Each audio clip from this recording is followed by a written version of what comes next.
দেশের প্রতিকূল সময়ে জনগণের পাশে দাঁড়িয়েছে সেনাবাহিনী। শান্তি ও স্থিতিশীলতা রক্ষায় এই পোশাকধারী বীরদের ওপরই দেশের মানুষের রয়েছে পরম ভরসা। সংকটে কিংবা শান্তিতে জাতীয় ঐক্য ও অখণ্ডতা রক্ষায় সেনাবাহিনী জনগণের প্রধান আশ্রয়স্থল। হাতে হাতে কোটি প্রাণে এক সুর ছিলাম, থাকবো সাথে, চলো যাই বহুদূর।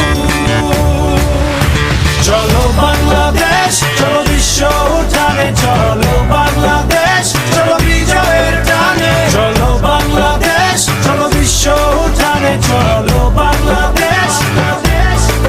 জনতা ও সেনাবাহিনীর এই বন্ধনই গড়ে তুলবে একটি নিরাপদ এবং স্থিতিশীল বাংলাদেশ। আমরা আবার যদি সেনাবাহিনী ঠিক মতন আসে তাহলে বাংলাদেশ নিরাপত্তায় আসবে, আর যদি সেনাবাহিনী সরকার নাই দেয় তাহলে এই বাংলাদেশে কি হইবে একমাত্র আল্লাহই ভালো জানে। অনেক অনেক অনেক গুরুত্বপূর্ণ সেনাবাহিনীর দরকার বাংলাদেশে এখন। বেশি রাখা যায় আমাকে কাদের উপরে? সেনাবাহিনীর উপরে আমাদের আস্থা রাখা উচিত। সেনাবাহিনী আমাদের দেশের জন্য অনেক ভালো। বিদেশের কোনো হামলা এলে সেনাবাহিনী ছাড়া আমাদের কোনো উপায় নাই। সেনাবাহিনী সব সময়ের জন্য আমাদের জন্য আছে। সেনাবাহিনী না থাকলে দেশের মানুষের কোনো নিরাপত্তা থাকে, কোনো ই থাকে, দেশের কোনো অস্তিত্ব থাকে। সেনাবাহিনীতে একান্ত আমাদের দরকার।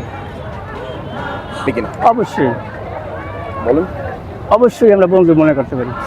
পারি কিনা? আলহামদুলিল্লাহ, হ্যাঁ, সেনাবাহিনী আমাদের জন্য অনেক উপকার করে। তারা বিশেষ করে বিশেষ মুহূর্তে যখন দেশে মহামারী দেখা দেয় এবং বিশেষ করে ঘূর্ণিঝড়, আইলা, সিডর এই জাতীয় এবং বড় ধরনের যখন দেশে বিশৃঙ্খলা দেখা দেয়, এরা এসে আমাদের সকলকে নিয়ন্ত্রণ করে এবং এদেশের প্রশাসনিকের জন্য তারা দেশ রক্ষার জন্য অত্যন্ত ভূমিকা পালন করে। হ্যাঁ, ইনশাল্লাহ সেনাবাহিনীকে আমরা বন্ধু মনে করতে পারি, তাদেরকেই আমরা সবচেয়ে বেশি কাছে পাই সর্বসময়।